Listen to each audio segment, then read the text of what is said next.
ಸಚಿವ ಉಮೇಶ್ ಕತ್ತಿ ವಿಧಿವಶರಾಗಿದ್ದಾರೆ. ಹಾಲಿ ವಿಧಾನಸಭೆಯ ಅತ್ಯಂತ ಹಿರಿಯ ಸದಸ್ಯರಾಗಿದ್ದಂತಹ ಕತ್ತಿ ವಿಧಿವಶರಾಗಿದ್ದಾರೆ.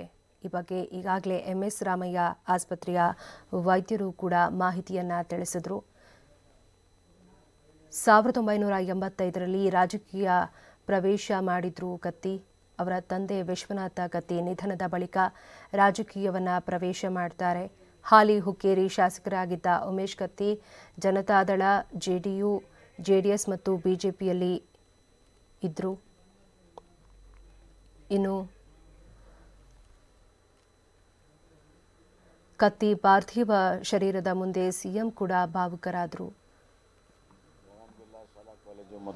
ನನ್ನ ಜೊತೆಗಂತೂ ಸುಮಾರು 3 ದಶಕಕ್ಕಿಂತ ಹೆಚ್ಚು ಕಾಲ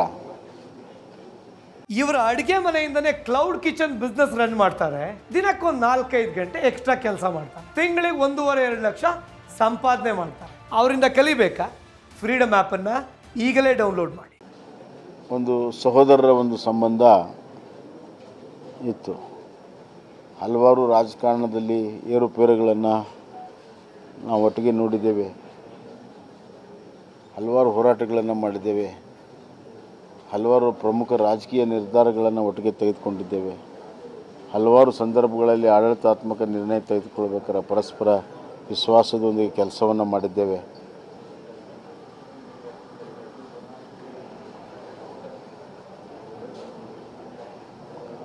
ಆ ಪ್ರತಿಯೊಂದು ಕ್ಷಣ ನನಗೆ ನೆನಪಾಗ್ತಾ ಇದೆ.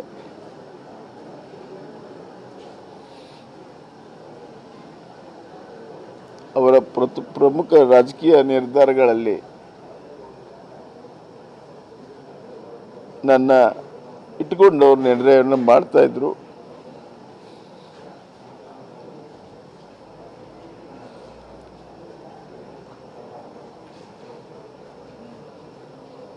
ಅವರ ಸೋದರ ರಮೇಶ್ ಕತ್ತಿ, ಅವರ ಕುಟುಂಬದ ಎಲ್ಲ ಸದಸ್ಯರು ಅತ್ಯಂತ ಆತ್ಮೀಯರಾಗಿದ್ದರು.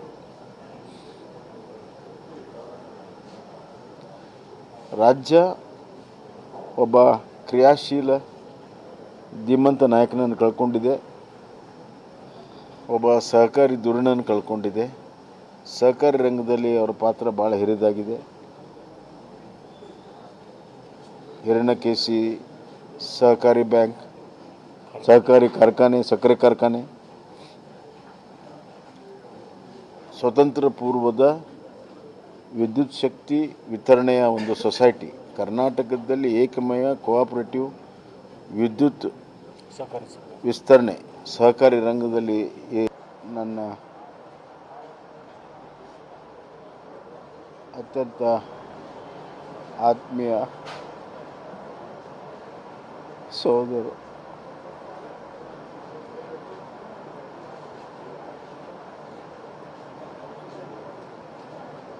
ಸುಮಾರು 4 ದಶಕಕ್ಕಿಂತ ಹೆಚ್ಚು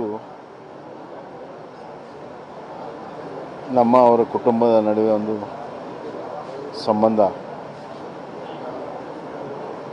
ಅವರ ತಂದೆಯರಾದಂಥ ವಿಶ್ವನಾಥ್ ಕತ್ತಿಯವರು ನಮ್ಮ ತಂದೆಯವರ ಜೊತೆಗೆ ಅತ್ಯಂತ ಆತ್ಮೀಯ ಒಡನಾಟ ಇತ್ತು.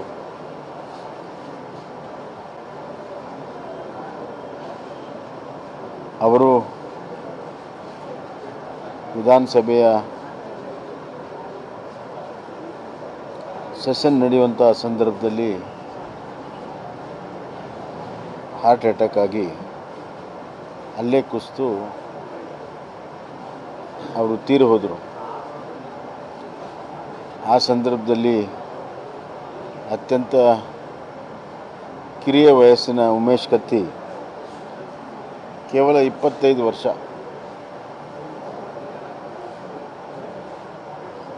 ಶಾಸಕರಾಗಿ ಸಾರ್ವಜನಿಕ ಜೀವನದಲ್ಲಿ ಪಾದಾರ್ಪಣೆ ಮಾಡಿದ ಉಮೇಶ್ ಕತ್ತಿ ಎಂದೂ ಕೂಡ ತಿರುಗಿ ನೋಡಲಿಲ್ಲ. 8 ಬಾರಿ ಶಾಸಕರಾಗಿ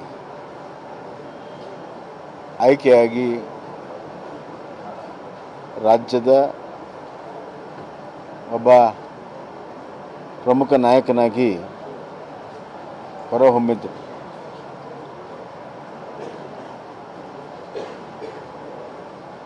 ಈ ಅಸೆಂಬ್ಲಿಯಲ್ಲಿ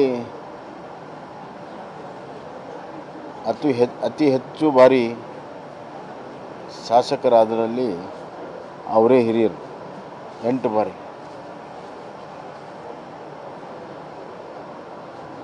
ಅವರ ಜನಪರ ಕಾಳಜಿ, ವಿಶೇಷವಾಗಿ ರೈತರ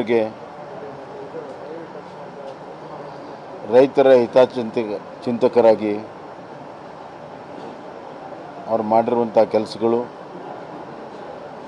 ಮತ್ತು ಕರ್ನಾಟಕದ ಸಚಿವ ಸಂಪುಟದ ಸದಸ್ಯರಾಗಿ ಸನ್ಮಾನ್ಯ JH ಪಟೇಲ್ರ ಸಚಿವ ಸಂಪುಟದಲ್ಲಿ ಸಕ್ಕರೆ ಬಂದಿಖಾನೆ ಸಚಿವರು ಮತ್ತು ಲೋಕೋಪಯೋಗಿ ಸಚಿವರಾಗಿ ಕೆಲಸವನ್ನು ಮಾಡಿದರು.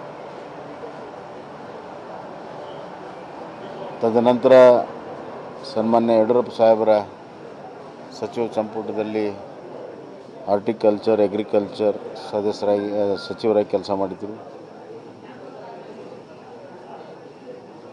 ಈ ಬಾರಿ ಅವರು ಆಹಾರ ನಾಗರಿಕ ಸೌಲಭ್ಯ ಮತ್ತು ಫಾರೆಸ್ಟ್ ಸಚಿವರಾಗಿ ಭಾಳ ಅತ್ಯುತ್ತಮವಾದ ಕೆಲಸವನ್ನು ಮಾಡಿದರು. ಯಾವುದೇ ಖಾತೆಯನ್ನು ನಿಭಾಯಿಸಿದರೂ ಕೂಡ ಅವರು ತಮ್ಮ ಛಾಪನ್ನು ಬಿಟ್ಟಿದ್ದಾರೆ.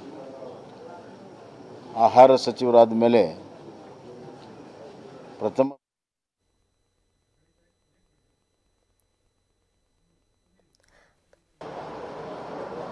ಅತ್ಯಂತ ಆತ್ಮೀಯ ಸೋದರು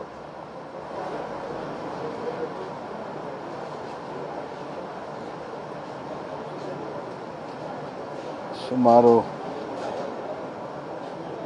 4 ದಶಕಕ್ಕಿಂತ ಹೆಚ್ಚು ಅವರ ಕುಟುಂಬದ ನಡುವೆ ಒಂದು ಸಂಬಂಧ.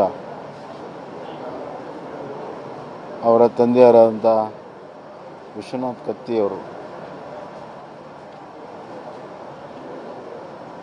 ನಮ್ಮ ತಂದೆಯವರ ಜೊತೆಗೆ ಅತ್ಯಂತ ಆತ್ಮೀಯ ಒಡನಾಟ ಇತ್ತು.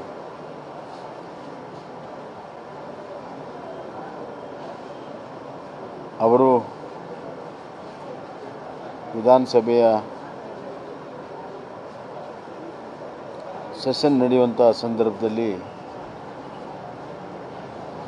ಹಾರ್ಟ್ ಅಟ್ಯಾಕ್ ಆಗಿ ಅಲ್ಲೇ ಕುಸಿದು ಅವರು ತೀರಿ ಹೋದರು. ಆ ಸಂದರ್ಭದಲ್ಲಿ ಅತ್ಯಂತ ಕಿರಿಯ ವಯಸ್ಸಿನ ಉಮೇಶ್ ಕತ್ತಿ ಕೇವಲ 25 ವರ್ಷ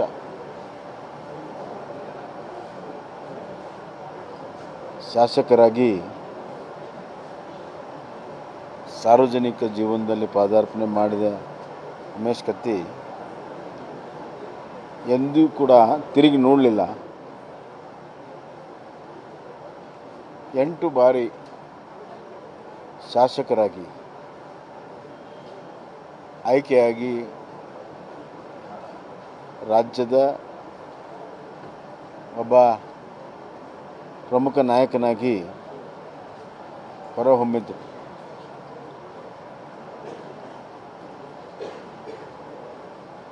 ಈ ಅಸೆಂಬ್ಲಿಯಲ್ಲಿ ಅತಿ ಹೆಚ್ಚು ಬಾರಿ ಶಾಸಕರಾದರಲ್ಲಿ ಅವರೇ ಹಿರಿಯರು, 8 ಬಾರಿ.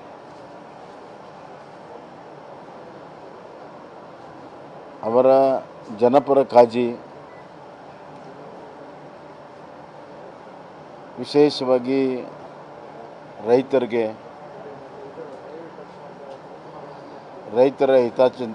ಚಿಂತಕರಾಗಿ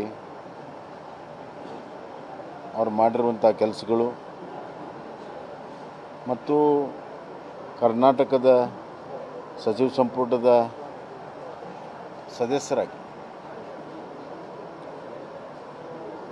ಸನ್ಮಾನ್ಯ JH ಪಟೇಲ್ರ ಸಚಿವ ಸಂಪುಟದಲ್ಲಿ ಸಕ್ಕರೆ ಬಂದಿಖಾನೆ ಸಚಿವರು ಮತ್ತು ಲೋಕೋಪಯೋಗಿ ಸಚಿವರಾಗಿ ಕೆಲಸವನ್ನು ಮಾಡಿದರು. ತದನಂತರ ಸನ್ಮಾನ್ಯ ಯಡಿಯೂರಪ್ಪ ಸಾಹೇಬರ ಸಚಿವ ಸಂಪುಟದಲ್ಲಿ ಹಾರ್ಟಿಕಲ್ಚರ್, ಅಗ್ರಿಕಲ್ಚರ್ ಸಚಿವರಾಗಿ ಕೆಲಸ ಮಾಡಿದರು. ಈ ಬಾರಿ ಅವರು ಆಹಾರ ನಾಗರಿಕ ಸೌಲಭ್ಯ ಮತ್ತು ಫಾರೆಸ್ಟ್ ಸಚಿವರಾಗಿ ಭಾಳ ಅತ್ಯುತ್ತಮವಾದ ಕೆಲಸವನ್ನು ಮಾಡಿದರು. ಯಾವುದೇ ಖಾತೆಯನ್ನು ನಿಭಾಯಿಸಿದರೂ ಕೂಡ ಅವರು ತಮ್ಮ ಛಾಪನ್ನು ಬಿಟ್ಟಿದ್ದಾರೆ. ಆಹಾರ ಸಚಿವರಾದ ಮೇಲೆ ಪ್ರಥಮ ಬಾರಿ ಕರ್ನಾಟಕದಲ್ಲಿ ನಮ್ಮ ರೈತರು ಬೆಳೆಯುವಂಥ ಉತ್ತರ ಕರ್ನಾಟಕದಲ್ಲಿ ಜೋಳ, ದಕ್ಷಿಣ ಕರ್ನಾಟಕದಲ್ಲಿ ರಾಗಿ, ಇದನ್ನು PDSನಲ್ಲಿ ನಾವು ತರಬೇಕು ಅಂತ ಹೇಳಿ ಹಲವಾರು ಜನರ ವಿರೋಧ ಮಧ್ಯೆನೂ ಕೂಡ ಗಟ್ಟಿಯಾಗಿ ನಿಂತು ಅದನ್ನು ತಂದು ರೈತರ ಬೆಳೆಗೆ ಯೋಗ್ಯ ಬೆಲೆನೂ ಸಿಕ್ಕಂಗಾಗ್ತದೆ ಮತ್ತು ಅದು ನಮ್ಮ ರಾಜ್ಯದ ಆಹಾರ ಜನರಿಗೂ ತಲುಪಿಸ್ದಂಗೆ ಆಗುತ್ತೆ ಅಂತ ಹೇಳಿ ಅದನ್ನು ಅವ್ರು ಮಾಡಿರುವಂಥದ್ದು ನಾವು ಎಂದೂ ಮರೆಯೋಕ್ಕೆ ಸಾಧ್ಯ ಇಲ್ಲ. ಇದು ಅವರ ಒಂದು ಸಾಮಾಜಿಕ ಕಳಕಳಿ ಮತ್ತು ಸ್ಥಿತಪ್ರಜ್ಞೆ ಅವರಲ್ಲಿ ಇತ್ತು ಅನ್ನೋದು ತೋರಿಸ್ತದೆ. ಅದೇ ರೀತಿ ನೀರಾವರಿ ವಿಚಾರದಲ್ಲಿ ಅವರು ಭಾಳ ದೊಡ್ಡ ಪರಿಣಿತರಿದ್ದರು. ಘಟಪ್ರಭಾ ಯೋಜನೆಯ ಅನುಷ್ಠಾನ ಸುಮಾರು 3 ದಶಕಗಳ ಕಾಲ ಶಾಸಕರಾಗಿ, ಮಂತ್ರಿಯಾಗಿ ಅದನ್ನು ಅನುಷ್ಠಾನ ಮಾಡೋದ್ರಲ್ಲಿ ಬಹಳ ಪ್ರಮುಖ ಪಾತ್ರವನ್ನು ಅವರು ವಹಿಸಿದ್ರು. ಅವರಿಗೆ ಒಂದು ಹಿಡಕಲ್ ಡ್ಯಾಮಿನ ಸಂಪೂರ್ಣವಾಗಿ ಅದರ ಒಂದು ತೋಟವನ್ನು ಆಲ್ಮಟ್ಟಿ ಮಾದರಿಯಲ್ಲಿ ಮಾಡಬೇಕು ಮತ್ತು ಬೃಂದಾವನ ಮತ್ತು ಅದರ ಹಿನ್ನೀರಿನಲ್ಲಿ ಇರುವಂಥ ಐಲ್ಯಾಂಡ್ಗಳನ್ನು ಟೂರಿಸಮ್ ಸ್ಪಾಟಾಗಿ ಡೆವಲಪ್ ಮಾಡಬೇಕು ಅಂತ ಬಹಳ ಮಹತ್ವಾಕಾಂಕ್ಷೆ ಇತ್ತು. ಅದನ್ನು ನಾನು ಬಜೆಟ್ನಲ್ಲಿ ಅನೌನ್ಸ್ ಮಾಡಿದಾಗ ಭಾಳಷ್ಟು ಸಂತೋಷಪಟ್ಟಿದ್ದರು. ಮೊನ್ನೆ ನಾವು ಕ್ಯಾಬಿನೆಟ್ನಲ್ಲೂ ಕೂಡ ಅದನ್ನು ಪಾಸ್ ಮಾಡಿದಾಗ ಬಂದು ವೈಯಕ್ತಿಕವಾಗಿ ನನ್ನ ಭಾಳ ದಿವಸದ ಕನಸನ್ನು ನೀವು ನೆನಸು ಮಾಡಿದಿರಿ ಅಂತ ಹೇಳಿ ನನಗೆ ಭಾಳಷ್ಟು ವಿಶ್ವಾಸಪೂರ್ವಕವಾಗಿ ಮಾತನ್ನು ಹೇಳಿದರು. ವ್ಯಕ್ತಿಗತವಾಗಿ ಅಜಾತಶತ್ರು, ಎಲ್ಲರ ಜೊತೆಗೂ ನಗನಗುತ್ತಾ ಮಾತಾಡ್ತಾಯಿದ್ರು, ನಿಮ್ಮ ಮಾಧ್ಯಮ ಜೊತೆಗೂ ಕೂಡ. ರಾಜಕಾರಣಗಳಲ್ಲಿ ಹಾಸ್ಯ ಪ್ರಜ್ಞೆ ಇರೋದು ಕಡಿಮೆ, ಆದರೆ ಎಂಥ ಕಠಿಣ ಸಮಸ್ಯೆಯಲ್ಲೂ ಕೂಡ ಅದನ್ನು ಹಾಸ್ಯ ಪ್ರಜ್ಞೆಯನ್ನು ಪ್ರದರ್ಶನ ಮಾಡಿ ಅದನ್ನು ತಿಳಿಗೊಳಿಸಿ ಅದಕ್ಕೆ ಪರಿಹಾರ ಕೊಡುವಂಥ ಕೆಲಸವನ್ನು ಅವರು ನಿರಂತರವಾಗಿ ಮಾಡ್ಕೊಂಡು ಬಂದಿದ್ದಾರೆ. ಉತ್ತರ ಕರ್ನಾಟಕದ ಬಗ್ಗೆ ಬಹಳ ವಿಶೇಷವಾಗಿರುವಂಥ ಒಂದು ಪ್ರೀತಿ, ಕಳಕಳಿ ಅವರು ತೋರಿಸಿದ್ದಾರೆ, ದಿಟ್ಟತನ ತೋರಿಸಿದ್ದಾರೆ.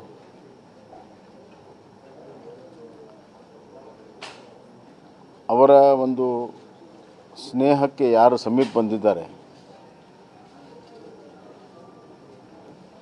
ಆ ಸ್ನೇಹದ ಒಂದು ಪ್ರೀತಿ, ವಿಶ್ವಾಸ ಎಂದೂ ಕೂಡ ಮರೆಯೋಕ್ಕೆ ಸಾಧ್ಯ ಇಲ್ಲ. JH ಪಟೇಲ್ ಜೊತೆಗೆ, ರಾಮಕೃಷ್ಣ ಹೆಗಡೆಯವ್ರ ಜೊತೆಗೆ, ನಮ್ಮ ತಂದೆಯವ್ರ ಜೊತೆಗೆ, ದೇವೇಗೌಡರ ಜೊತೆಗೆ, ಯಡಿಯೂರಪ್ಪ ಸಾಹೇಬ್ರ ಜೊತೆಗೆ, ಎಲ್ಲ ರಾಜ್ಯದ ಪ್ರಮುಖ ನಾಯಕರ ಜೊತೆಗೆ ಭಾಳ ಅನ್ಯೋನ್ಯವಾಗಿರುವಂಥ ಒಂದು ಸಂಬಂಧ ಇತ್ತು, ಆತ್ಮೀಯ ಸಂಬಂಧ ಇತ್ತು. ನನ್ನ ಜೊತೆಗಂತೂ ಸುಮಾರು 3 ದಶಕಕ್ಕಿಂತ ಹೆಚ್ಚು ಕಾಲ ಒಂದು ಸಹೋದರರ ಒಂದು ಸಂಬಂಧ ಇತ್ತು. ಹಲವಾರು ರಾಜಕಾರಣದಲ್ಲಿ ಏರುಪೇರುಗಳನ್ನು ನಾವು ಒಟ್ಟಿಗೆ ನೋಡಿದ್ದೇವೆ, ಹಲವಾರು ಹೋರಾಟಗಳನ್ನು ಮಾಡಿದ್ದೇವೆ, ಹಲವಾರು ಪ್ರಮುಖ ರಾಜಕೀಯ ನಿರ್ಧಾರಗಳನ್ನು ಒಟ್ಟಿಗೆ ತೆಗೆದುಕೊಂಡಿದ್ದೇವೆ. ಹಲವಾರು ಸಂದರ್ಭಗಳಲ್ಲಿ ಆಡಳಿತಾತ್ಮಕ ನಿರ್ಣಯ ತೆಗೆದುಕೊಳ್ಬೇಕಾದ್ರೆ ಪರಸ್ಪರ ವಿಶ್ವಾಸದೊಂದಿಗೆ ಕೆಲಸವನ್ನು ಮಾಡಿದ್ದೇವೆ.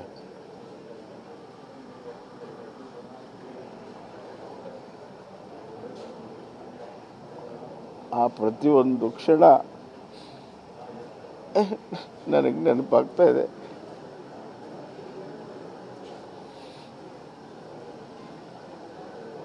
ಅವರ ಪ್ರಮುಖ ರಾಜಕೀಯ ನಿರ್ಧಾರಗಳಲ್ಲಿ ನನ್ನ ಇಟ್ಕೊಂಡು ಅವ್ರ ನಿರ್ಣಯವನ್ನು ಮಾಡ್ತಾಯಿದ್ರು.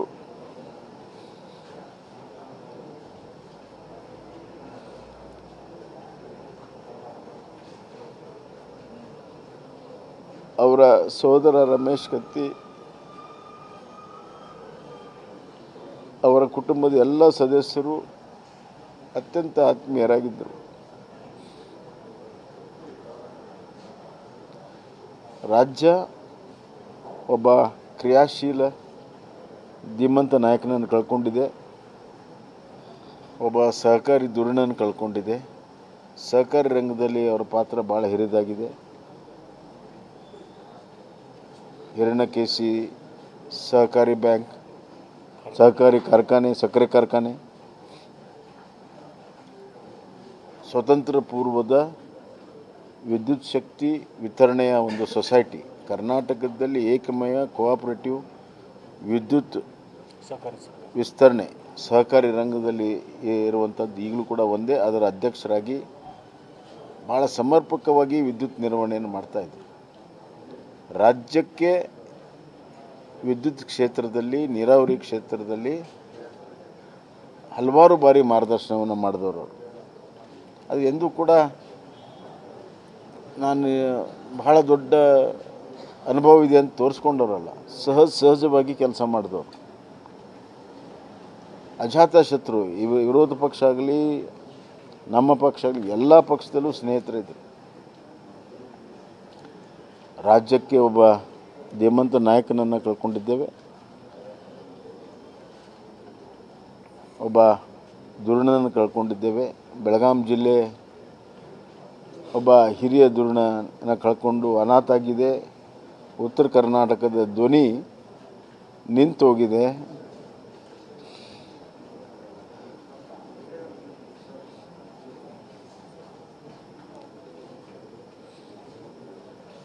ವೈಯಕ್ತಿಕವಾಗಿ ನನಗೆ ತುಂಬಲಾರದ ಹಾನಿಯಾಗಿದೆ. ಒಬ್ಬ ಸಹೋದರನ ಕಳ್ಕೊಂಡಿದ್ದೇನೆ. ಭಗವಂತ ಅವರ ಆತ್ಮಕ್ಕೆ ಶಾಂತಿಯನ್ನು ಕೊಡಲಿ, ಅವ್ರ ಕುಟುಂಬದ ಸದಸ್ಯರಿಗೆ ಈ ದುಃಖವನ್ನು ಭರಿಸುವಂಥ ಶಕ್ತಿ ಕೊಡಲಿ. ನಾಳೆ ಬೆಳಗ್ಗೆ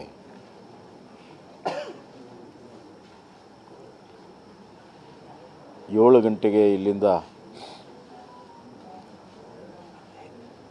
ಏರ್ ಆ್ಯಂಬುಲೆನ್ಸ್ ಮುಖಾಂತರ ಬೆಳಗಾಂಗೆ ಪಾರ್ಥಿವ ಶರೀರವನ್ನು ತೆಗೆದುಕೊಂಡು ಹೋಗ್ತಾ ಇದ್ದೇವೆ. ಅಲ್ಲಿ ಬೆಳಗಾಂನಿಂದ ಸೀದಾ ಶಂಕೇಶ್ವರದಲ್ಲಿರುವಂಥ ಹೀರಾ ಸಕ್ಕರೆ ಕಾರ್ಖಾನೆ ಏನಿದೆ ಅದರ ಆವರಣದಲ್ಲಿ ಸಾರ್ವಜನಿಕ ದರ್ಶನಕ್ಕಾಗಿ 2 ಗಂಟೆವರೆಗೂ ಅಲ್ಲಿಟ್ಟು, ಮಧ್ಯಾಹ್ನ 2 ಗಂಟೆವರೆಗೂ ಅಲ್ಲಿಂದ ಬಾಗೇವಾಡಿಗೆ ಅವರ ನಿವಾಸಕ್ಕೆ ತೆಗೆದುಕೊಂಡು ಅಲ್ಲಿ ವಿಧಿವಿಧಾನಗಳನ್ನೆಲ್ಲ ಪೂರೈಸಿ ಸಾಯಂಕಾಲ 5 ಗಂಟೆಗೆ ಅವರ ಸ್ವಂತ ತೋಟದಲ್ಲಿ ಅವರ ಅಂತಿಮ ಕ್ರಿಯೆಯನ್ನು ಮಾಡುವಂಥ ಒಂದು ತೀರ್ಮಾನ ಆಗಿದೆ. ರಾಜ್ಯ ಸರ್ಕಾರದ ಗೌರವವನ್ನು ಕೊಡುವಂಥ ತೀರ್ಮಾನವನ್ನು ಮಾಡಿದ್ದೇವೆ. ಸಕಲ ಗೌರವದೊಂದಿಗೆ ಅವರ ಅಂತಿಮ ಪ್ರಯಾಣ, ಅಂತಿಮ ಕ್ರಿಯೆಯನ್ನು ಸಕಲ ಗೌರವದೊಂದಿಗೆ ನಾವು ಮಾಡ್ತಾಯಿದ್ದೇವೆ. ಸಾರ್ವಜನಿಕರು ಭಾಳ ದೊಡ್ಡ ಪ್ರಮಾಣದಲ್ಲಿ ಬರೋದ್ರಿಂದ ಎಲ್ಲ ಸಿದ್ಧತೆಗಳನ್ನು ಮಾಡಿದ್ದೇವೆ. ಸಾರ್ವಜನಿಕರು ಈ ವಿಷಯದಲ್ಲಿ ಸಹಕಾರ ಮಾಡಬೇಕಂತ ಹೇಳಿ ನಾನು ವಿನಂತಿಯನ್ನು ಮಾಡಿಕೊಳ್ತೀನಿ. ಧನ್ಯವಾದ.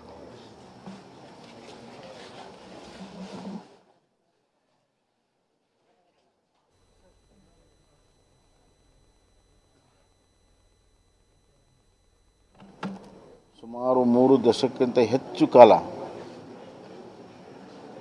ಒಂದು ಸಹೋದರರ ಒಂದು ಸಂಬಂಧ ಇತ್ತು. ಹಲವಾರು ರಾಜಕಾರಣದಲ್ಲಿ ಏರುಪೇರುಗಳನ್ನು ನಾವು ಒಟ್ಟಿಗೆ ನೋಡಿದ್ದೇವೆ, ಹಲವಾರು ಹೋರಾಟಗಳನ್ನು ಮಾಡಿದ್ದೇವೆ, ಹಲವಾರು ಪ್ರಮುಖ ರಾಜಕೀಯ ನಿರ್ಧಾರಗಳನ್ನು ಒಟ್ಟಿಗೆ ತೆಗೆದುಕೊಂಡಿದ್ದೇವೆ, ಹಲವಾರು ಸಂದರ್ಭಗಳಲ್ಲಿ ಆಡಳಿತಾತ್ಮಕ ನಿರ್ಣಯ ತೆಗೆದುಕೊಳ್ಬೇಕಾದ್ರೆ ಪರಸ್ಪರ ವಿಶ್ವಾಸದೊಂದಿಗೆ ಕೆಲಸವನ್ನು ಮಾಡಿದ್ದೇವೆ. ಸಚಿವ ಉಮೇಶ್ ಕತ್ತಿ ನೆನೆದು ಸಿಎಂ ಕಣ್ಣೀರಾಕಿದ್ದಾರೆ. ಸಚಿವ ಉಮೇಶ್ ಕತ್ತಿಯನ್ನ ನೆನೆದು ಸಿಎಂ ಕಣ್ಣೀರಾಕಿರುವಂಥದ್ದು. ಸಚಿವ ಉಮೇಶ್ ಕತ್ತಿ ವಿಧಿವಶರಾಗಿದ್ದನ್ನ ನೆನೆದು ಸಿಎಂ ಭಾವುಕರಾಗಿದ್ರು.